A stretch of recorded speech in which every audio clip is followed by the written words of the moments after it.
series of stories based on the novel Mayor of Casterbridge by Thomas Hardy. Man of Character, Episodes 4 and 5. Henchard's wife acted for the best, but she had involved herself in difficulties. 100 times she had been upon the point of telling her daughter, Elizabeth Jane, the true story of her life, the tragical crisis of which had been the transaction at Weydon Fair, when she was not much older than the girl now beside her. But she had refrained. An innocent maiden had thus grown up in the belief that the relations between the genial sailor and her mother were the ordinary ones that they had always appeared to be. The risk of endangering a child's strong affection by disturbing ideas which had grown with her growth was to Mrs. Henchard too fearful a thing to contemplate. It had seemed, indeed, folly to think of making Elizabeth Jane wise.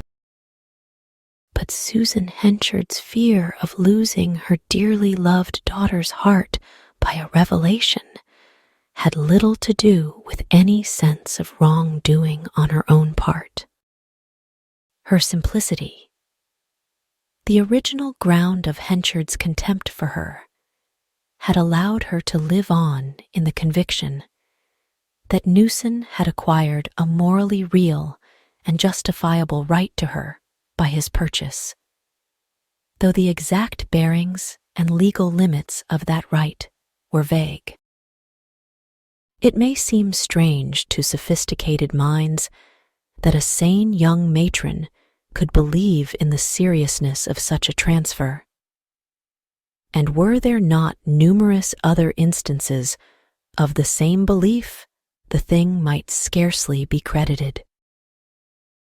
But she was by no means the first or last peasant woman who had religiously adhered to her purchaser, as too many rural records show. The history of Susan Henchard's adventures in the interim can be told in 2 or 3 sentences. Absolutely helpless, she had been taken off to Canada, where they had lived several years without any great worldly success, though she worked as hard as any woman could to keep their cottage cheerful and well provided. When Elizabeth Jane was about 12 years old, the 3 returned to England and settled at Falmouth, where Newson made a living for a few years as boatman and general handy shoreman. He then engaged in the Newfoundland trade, and it was during this period that Susan had an awakening. A friend to whom she confided her history ridiculed her grave acceptance of her position, and all was over with the peace of mind. When Newson came home at the end of one winter, he saw that the delusion he had so carefully sustained had vanished forever. There was then a time of sadness, in which she told him her doubts if she could live with him longer. Newson left home again on the Newfoundland trade when the season came round. The vague news of his loss at SES a little later on solved a problem which had become torture to her meek conscience. She saw him no more.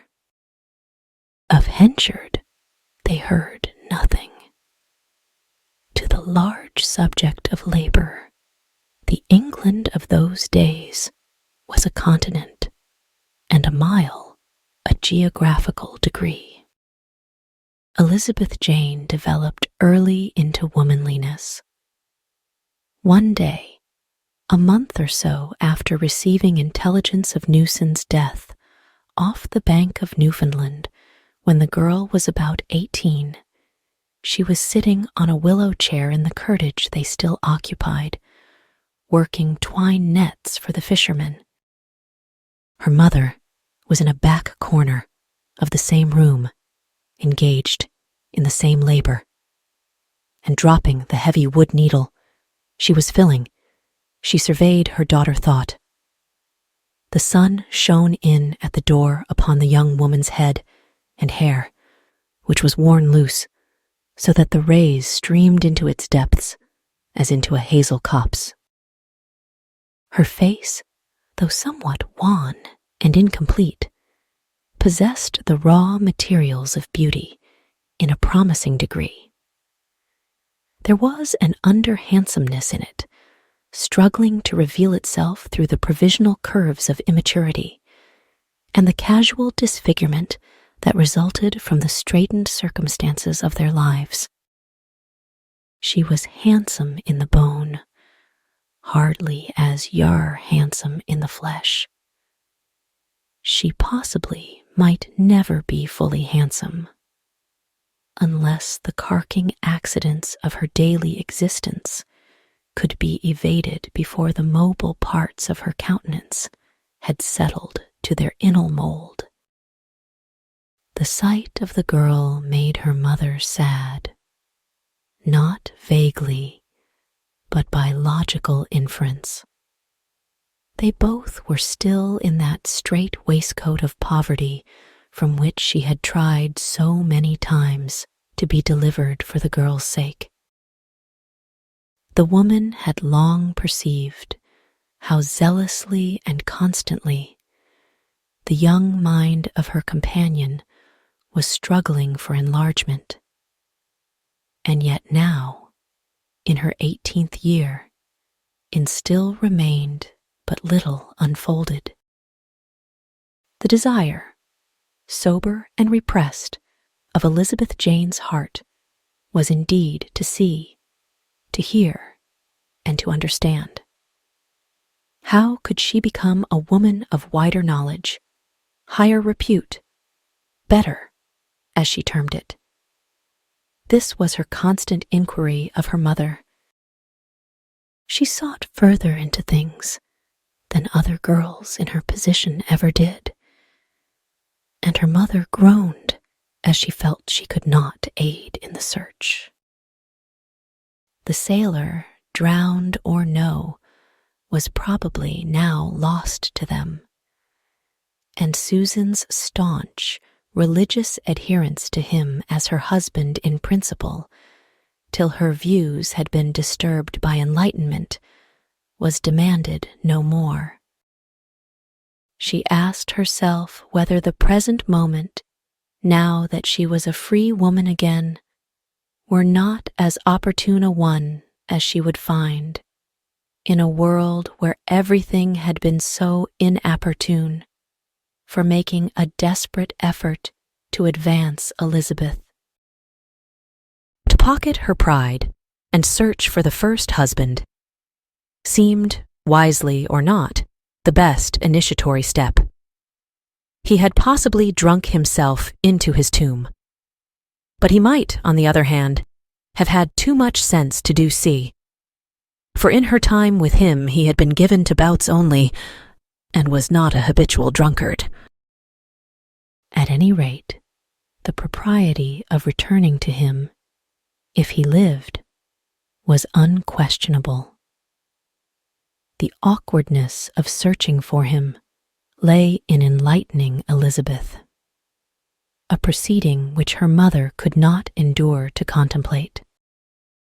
She finally resolved to undertake the search without confiding to the girl her former relations with Henchard, leaving it to him if they found him to take what steps he might choose to that end. This will account for their conversation at the fair, and the half-informed state in which Elizabeth was led onward.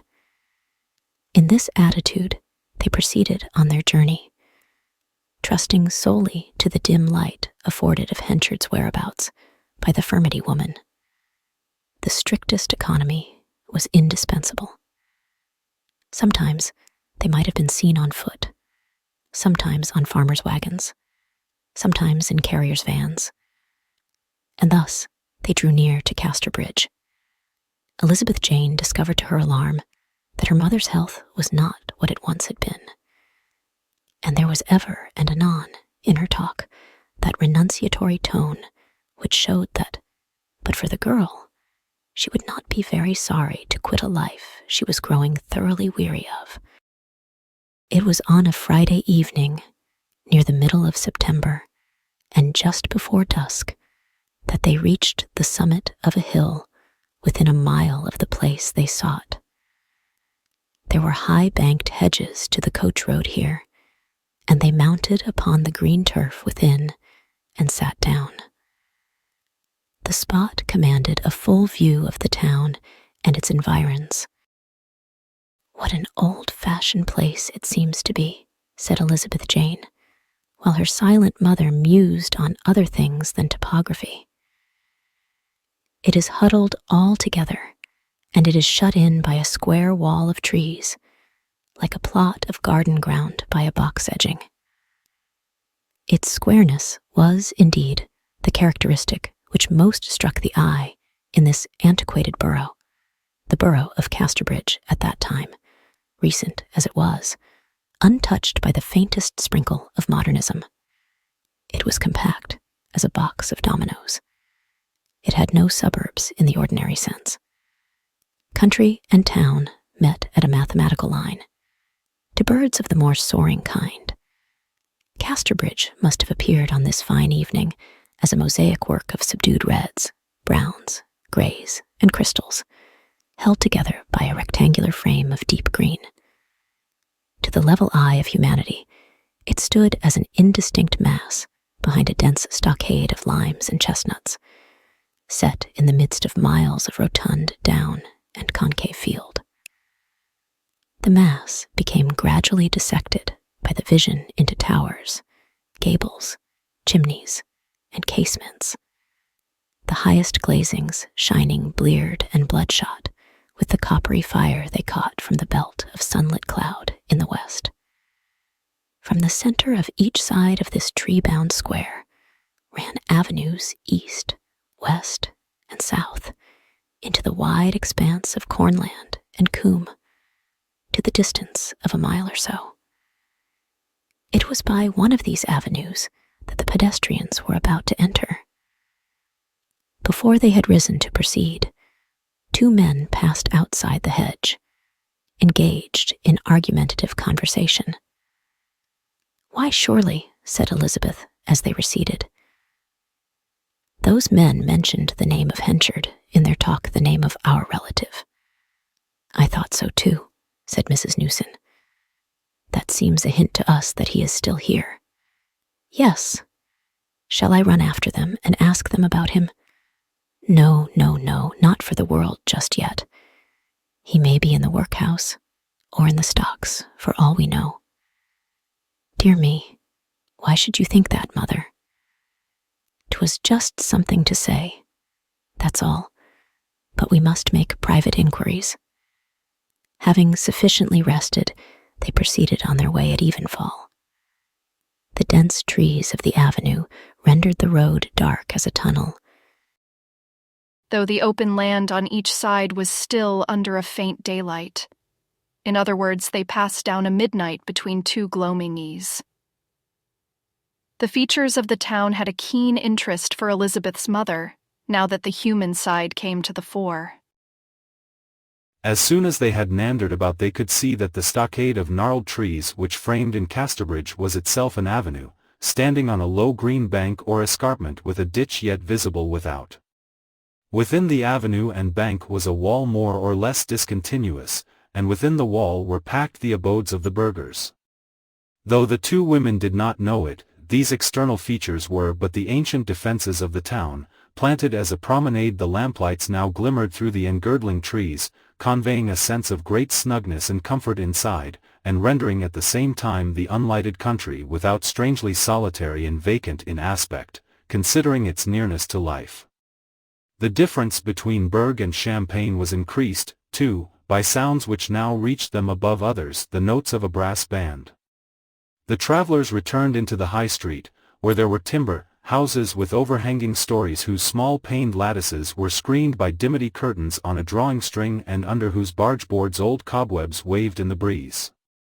There were houses of brick nogging which derived their chief support from those adjoining. There were slate roofs patched with tiles, and tile roofs patched with slate, with occasionally a roof of thatch. The agricultural and pastoral character of the people upon whom the town depended for its existence was shown by the class of objects displayed in the shop windows. Scythes, reap hooks, sheep shears, bill hooks, spades, mattocks, and hoes, at the ironmongers, hives, butter firkins, churns, milking stools and pails, hay rakes, field flagons, and seedlips at the coopers, cart ropes and pluff harness at the saddlers, carts, wheelbarrows, and mill gear at the wheelwrights and machinists, horse embrocations at the chemists, at the glovers and leather cutters' hedging gloves, thatchers' kneecaps, ploughmen's leggings, villagers' pattens and clogs. They came to a grizzled church, whose massive square tower rose unbroken into the darkening sky, the lower parts being illuminated by the nearest lamp sufficiently to show how completely the mortar from the joints of the stone work had been nibbled out by time and weather, which had planed in the crevices, thus made little tufts of stonecrop and grass almost as far up as the very battlements. Franz, this tower the clock struck 8, and thereupon a bell began to toll with a peremptory clang. The curfew asterisk was still rung in Casterbridge, and it was utilized by the inhabitants as a signal for shutting their shops. No sooner did the deep notes of the bell throb between the house fronts than a clatter of shutters arose through the whole length of the High Street. In a few minutes business at Casterbridge was ended for the day. Other clocks struck 8 from time to time, one gloomily from the jail, another from the gable of an almshouse, with a preparative creak of machinery more audible than the note of the hell. A row of tall varnished case clocks from the interior of a clockmaker's shop joined in one after another just as the shutters were enclosing them, like a row of actors delivering their final speeches before the fall of the curtain. Then chimes were heard stammering out the Sicilian mariner's hymn, so that chronologists of the advanced school were appreciably on their way to the next hour before the whole business of the old one was satisfactorily wound up.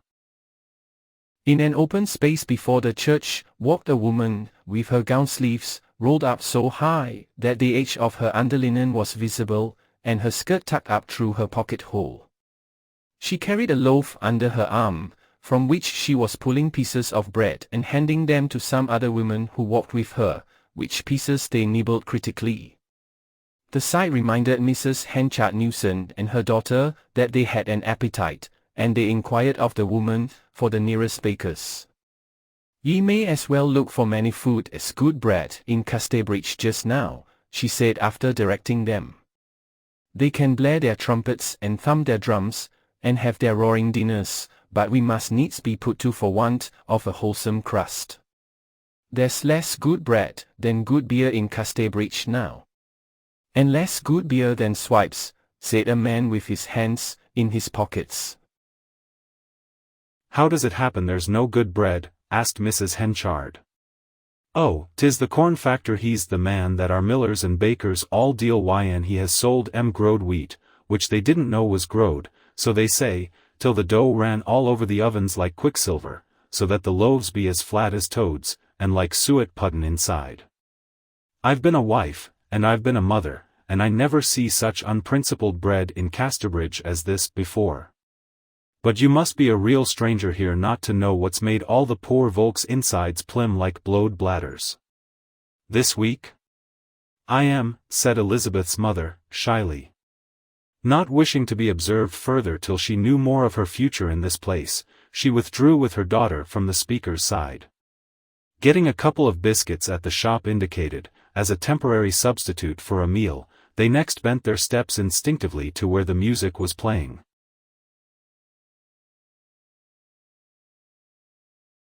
Part 5. A few sonora yards brought them to the spot, where the town band was now shaking the window panes with the strains of "The Roast Beef of Old England." The building before whose doors they had pitched their music stands was the chief hotel in Casterbridge, namely the King's Arms.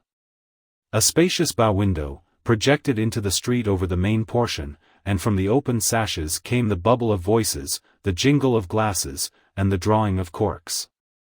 The blinds, more covered being left unclosed, the whole interior of this room could be surveyed from the top of a flight of stone steps to the rude wagon office opposite, for which reason a knot of idlers had gathered there. "We might, perhaps, after all, make a few inquiries about our relation, Mr. Henchard," whispered Mrs. Newson, who since her entry into Casterbridge had seemed strangely weak and agitated. "And this I think would be a good place for trying it, just to ask. You know, how he stands in the town if he is here, as I think he must be. You, Elizabeth Jane, had better be the one to do it. I am too worn out to do anything. Pull down your fall first." She sat down upon the lowest step, and Elizabeth Jane obeyed her directions, and stood among the idlers. "What's going on tonight?" asked the girl, after singling out an old man, and standing by him long enough to acquire a neighborly right of converse. "Well, ye must be a stranger sure," said the old man without taking his eyes from the window. "Why, it's a great public dinner of the gentle people, and such like leading folk. Why, the mayor in the chair. As we plainer fellows bain't invited, they leave the winder shutters open that we may get just a sense o't out here. If you mount the steps you can see 'em. That's Mr. Henchard the mayor at the end of the table, a-facing ye, and that's the councilman right and left. Ah, lots of them, when they begun life, were no more than I be now." "Henchard," said Elizabeth Jane, surprised, but by no means suspecting the whole force of the revelation. She ascended to the top of the steps. Her mother, though her head was bowed, had already caught from the in-window tones that strangely riveted her attention, before the old man's words, "Mr. Henchard the mayor," reached her cars. She arose, and stepped up to her daughter's side as soon as she could do so without showing exceptional eagerness. The interior of the hotel dining room was spread out before her, with its tables, and glass, and plate, and inmates. Facing the window, in the chair of dignity, sat a man about 40 years of age, of heavy frame, large features, and commanding voice, his general build being rather coarse than compact. He had a rich complexion which verged on swarthiness, a flashing black eye, and dark bushy brows and hair. When he indulged in an occasional loud laugh, at some remark among the guests, his large mouth parted so far back as to show to the rays of the chandelier a full score or more of the 32 sound white teeth that he obviously still could boast of. That laugh was not encouraging to strangers, and hence it may have been well that it was rarely heard. Many theories might have been built upon it. It fell in well with conjectures of a temperament which would have no pity for weakness, but would be ready to yield ungrudging admiration to greatness and strength. Its producer's personal goodness, if he had any, would be of a very fitful cast, an occasional almost aggressive generosity rather than a mild and constant kindness. Susan Henchard's husband, in law at least, sat before them, matured in shape, stiffened in line, exaggerated in traits, disciplined, thought-marked, in a word, older. Elizabeth, encumbered with no recollections as her mother was, regarded him with nothing more than the keen curiosity and interest, which the discovery of such unexpected social standing in the long-sought relative naturally begot. He was dressed in an old-fashioned evening suit, an expanse of frilled shirt showing on his broad breast, jeweled studs, and a heavy gold chain.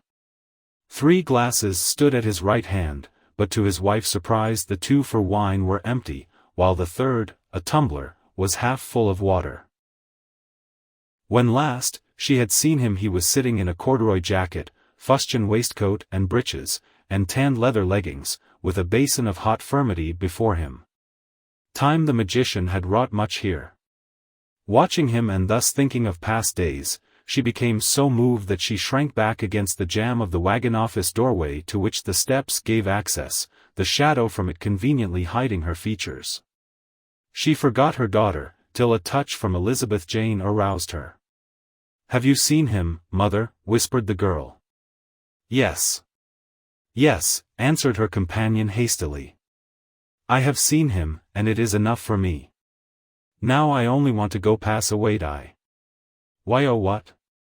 She drew closer and whispered in her mother's ear, "Does he seem to you not likely to befriend us? I thought he looked a generous man. What a gentleman he is, isn't he? And how his diamond studs shine. How strange that you should have said he might be in the stocks, or in the workhouse, or dead. Did ever anything go more by contraries? Why do you feel so afraid of him?" "I am not at all. I'll call upon him, he can but say he don't own such remote kin. I don't know at all, I can't tell what to set about. I feel so down." "Don't be that, mother, now we have got here and all. Rest there where you be a little while, I will look on and find out more about him. I don't think I can ever meet Mr. Henchard. He is not how I thought he would be, he overpowers me. I don't wish to see him any more. But wait a little time and consider." Elizabeth Jane had never been so much interested in anything in her life as in their present position, partly from the natural elation she felt at discovering herself akin to a coach, and she gazed again at the scene. The younger guests were talking, and eating, with animation, their elders were searching for titbits, and and grunting over their plates like sows nuzzling for acorns. 3 drinks seemed to be sacred to the company: port, sherry, and rum, outside which old established Trinity few or no palates ranged. A row of ancient rummers, with ground figures on their sides, and each primed with a spoon, was now placed down the table, and these were promptly filled with grog * at such high temperatures as to raise serious considerations for the articles exposed to its vapors. But Elizabeth Jane noticed that, though this filling went on with great promptness up and down the table, nobody the mayor's glass, who still drank large quantities of water from the tumbler behind the clump crystal vessels intended for wine and spirits. "They don't fill Mr. Henchard's wine glasses," she ventured to say to her elbow acquaintance, the old man. "Ah, no, don't ye know him to be the celebrated abstaining worthy of that name? He scorns all tempting liquors, neave touches nothing. Oh yes, he've strong qualities that way. I have heard tell that he sware a gospel oath in bygone times, and has bode by it ever since. So they don't press him, knowing it would be unbecoming in the face of that, for your gospel oath is a serious thing." Another elderly man, hearing this discourse, now joined in by inquiring, "How much longer have he got to suffer from it, Solomon Longways?" "Another 2 year, they say. I don't know the why and the wherefore of his fixing such a time, for a never has told anybody. But 'tis exactly 2 calendar years longer, they say. A powerful mind to hold out so long. True. But there's great strength in hope. Knowing that in 24 months' time you'll be out of your bondage, and able to make up for all you've suffered, by partaking without stint, why, it keeps a man up, no doubt. No doubt, Christopher Coney, no doubt. And a must need such reflections a lonely widow man," said Longways. "When did he lose his wife?" asked Elizabeth. "I never knowed her." "'Twas afore he came to Casterbridge," Solomon Longways replied with terminative emphasis, as if the fact of his ignorance of Mrs. Henchard were sufficient to deprive her history of all interest. "But I know that a's a banded teetotaler, and that if any of his men be ever so little overtook by a drop, he's down upon 'em as the Lord upon the jovial Jews." Asterisk. "Has he many men then?" said Elizabeth Jane. "Many? Why, my good maid, he's the powerfulest member of the town council, and quite a principal man in the country round besides. Never a big dealing in wheat, barley, oats, hay, roots, and such like, but Henchard's got a hand in it. Aye, and he'll go into other things, too, and that's where he makes his mistake. He worked his way up from nothing when I came here, and now he's a pillar of the town. Not but what he's been shaken a little to year about this bad corn he has supplied in his contracts. I've seen the sun rise over Durnover Moor, these 69 year, and though Mr. Henchard has never cussed me unfairly, ever since I've worked for en. Seeing I be but a little small man, I must say that I have never before tasted such rough bread as has been made from Henchard's wheat lately. 'Tis that growed out that ye could a'most call it malt, and there's a list at bottom o' the loaf as thick as the sole of one's shoe.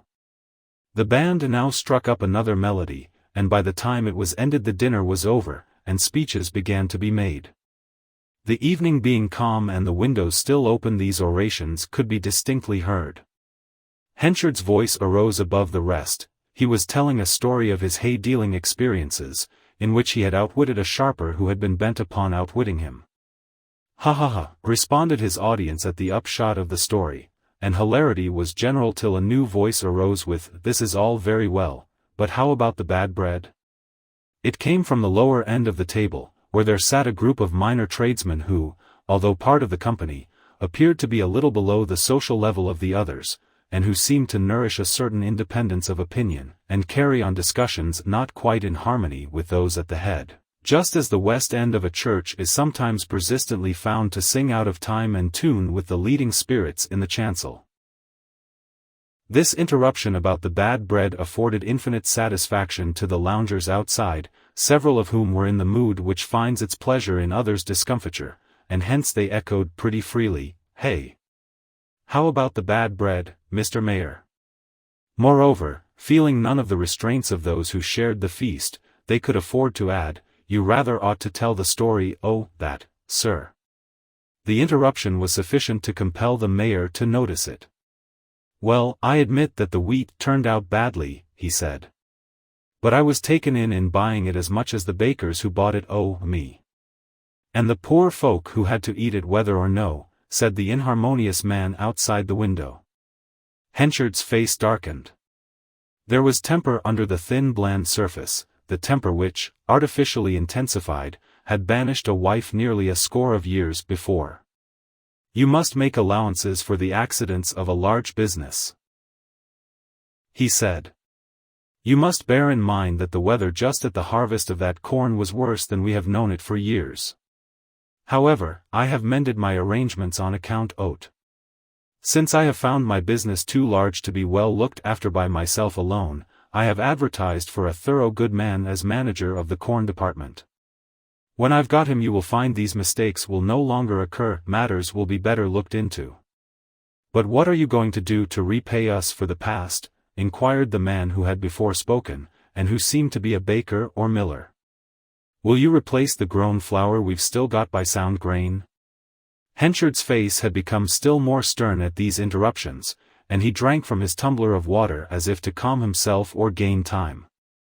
Instead of vouchsafing a direct reply, he stiffly observed, "If anybody will tell me how to turn grown wheat into wholesome wheat, I'll take it back with pleasure. But it can't be done." Henchard was not to be drawn again. Having said this he sat down.